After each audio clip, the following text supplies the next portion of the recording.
Chapter 11. Marcus. When I got home from school Friday, Dad said he had gone online to check the school's parent portal, and he saw that all my grade averages for the first week were an A except for a high B in English. He said that was very satisfactory and a good start, and how would I like to have a guys' night out at the football game. He said I could drive to get some more of my hours in, but that once he got to the game, I could go sit with my friends, and then we could meet up afterwards, and I could have the experience of driving some at night, which I haven't done yet. At first I thought that it would be great to go hang out with some of my buds, but then I thought most of my friends are on the football team, and I'm still trying to take it slow with Kylie, and, well, maybe it would be good to spend some time with Dad and talk football while we were watching the game. I said I would rather sit with him, and I could tell that he was pleased that I said that. Driving-wise, everything went fine on the way to the game, except for a couple of times I saw Dad gritting his teeth and pressing his right foot into the floorboard when I went over the speed limit by about 5 miles per hour. Everybody goes 5 miles per hour over all the time. What was the big deal? I started to say something like that, but since I've been trying to show more maturity, and to especially show my parents that I'm more mature, I decided to keep my mouth shut. I hate to admit that one of my biggest problems last year was not being able to just keep my mouth shut. I'm starting to learn that I can avoid a whole lot of problems later by not saying the first thing that pops into my head. When we got to the game, Dad and I went up high in the stands so we could get a good seat. It was really hard not being out on the football field Friday night and catching touchdown passes from Caleb during a home game, but Dad knows a whole lot about football, so I thought I'd pick his brain about plays and receiver routes and that type of thing. In the first quarter, Paul got flagged for holding, and I started complaining about the poor officiating, and Dad said it wasn't Paul or the officials at blame.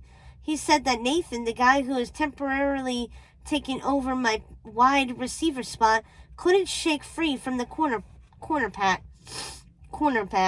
which resulted in Paul having to block his man for so long that he got flagged. The very next play, Caleb got sacked. I had my eyes locked on Nathan in the corner the entire time, and Nathan never got any separation whatsoever this whole route.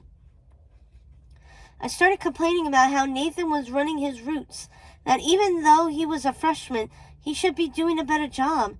Then Dad got up in my face and said that was one more thing I needed to stop doing, criticizing my teammates. That when I wasn't happy about their performance, I should keep my mouth shut. Plus, he said, Nathan was the third receiver, not one of the two regular starters, and if I hadn't messed up by cheating in history class, then Nathan wouldn't have been put in the position of having to play against a first-team cornerback. Instead, he would be trying to shake free from the nickel back when playing on sure passing downs. Then Dad said something that really stung. How would you feel right now, he said, if you heard some of the players blaming you for hurting the team's offensive performance because you were suspended? Dad was right. And once again, I learned another lesson about the virtue of keeping my mouth shut. I then tried to get in good with Dad again by saying that I was glad he hadn't contacted Coach Dell when I got suspended from the team for 2 games, and didn't try to talk him out of it. And what Dad said really surprised me. But I did contact him, he said.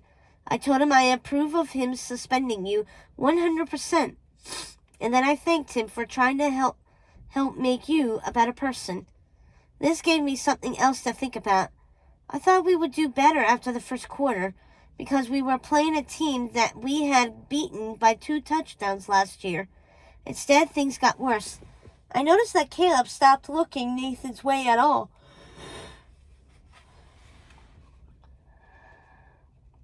Which made the other team start to double team Jonathan, the other wide receiver. Every time we were in an obvious passing play, and because the passing game fell apart, the linebackers started playing close to the line of scrimmage, which resulted in our running game never getting started. By the end of the first quarter, we were down 7-0, and by halftime, it was 10-0. The final score was 10-6. We only crossed midfield 3 times the whole game.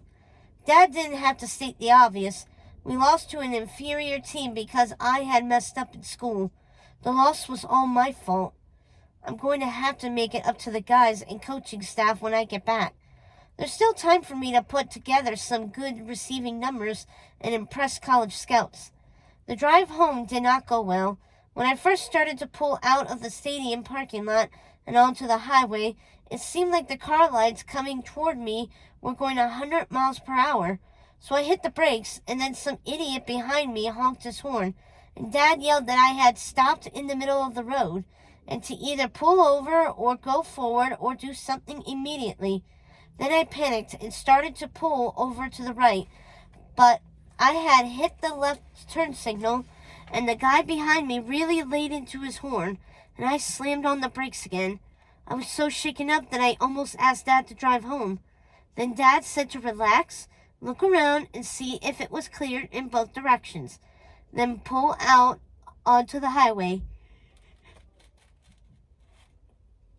I did look around, and things were clear, so out I went. I drove like 10 miles below the speed limit all the way home, and boy, was I glad to pull into our driveway.